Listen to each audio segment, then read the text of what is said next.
Diinformasikan seorang pria pengasuh pondok pesantren di wilayah Kecamatan Cakenan, Pati, diduga melakukan pelecehan seksual terhadap beberapa santri laki-laki di bawah umur.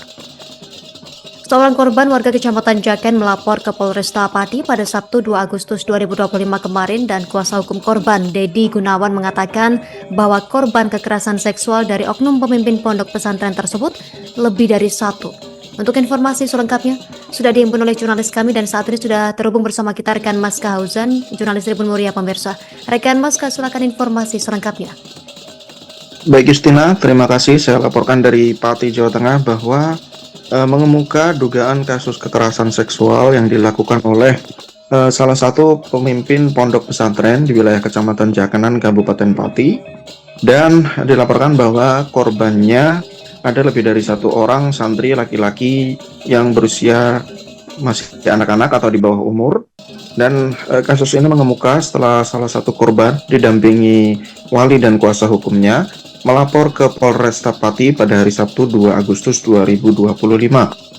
Kuasa hukum korban, Dedi Gunawan, mengatakan bahwa korban kekerasan seksual dari oknum pengasuh pondok pesantren di wilayah Kecamatan Jakenan tersebut kemungkinan jumlahnya ada banyak, dan sejauh ini yang pihaknya ketahui baru ada 4 orang, namun tidak menutup kemungkinan bahwa jumlah korban lebih dari 4 orang. Dan menurut Dedi, korban pelapor mengalami pelecehan berulang kali dalam kurun waktu selama 2 tahun sejak korban masih duduk di bangku kelas 2 MTS. Dan korban baru berani untuk bercerita kepada orang tuanya setelah lulus dari pondok pesantren tersebut. Menurut Dedi, modus yang dilakukan oleh terduga pelaku adalah mendatangi kamar santri untuk melakukan pendisiplinan, dan korban disebut oleh pelaku malas mengaji sehingga patut untuk dihukum. Dan hukuman yang diberikan oleh terduga pelaku adalah dengan menindih tubuh korban lalu menggesek-gesekkan alat vitalnya sampai klimaks. Dan yang lebih memprihatinkan lagi, aksi pelecehan seksual tersebut dilakukan terhadap korban di hadapan santri-santri lainnya.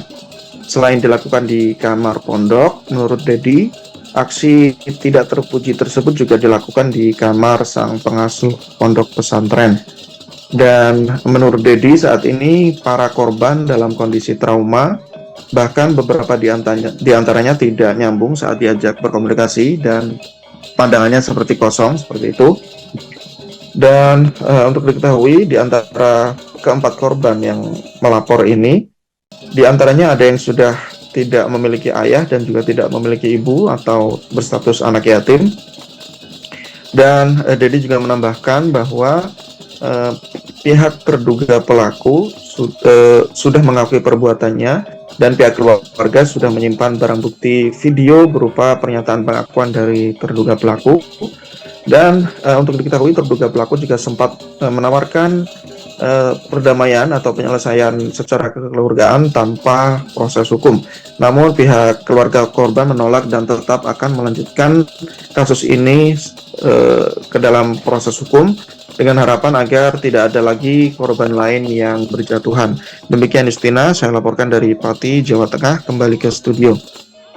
Terima kasih rekan Mas Kahauzan, jurnalis Tribun Muria. Kami nantikan update selanjutnya dari Anda. Selamat bertugas kembali.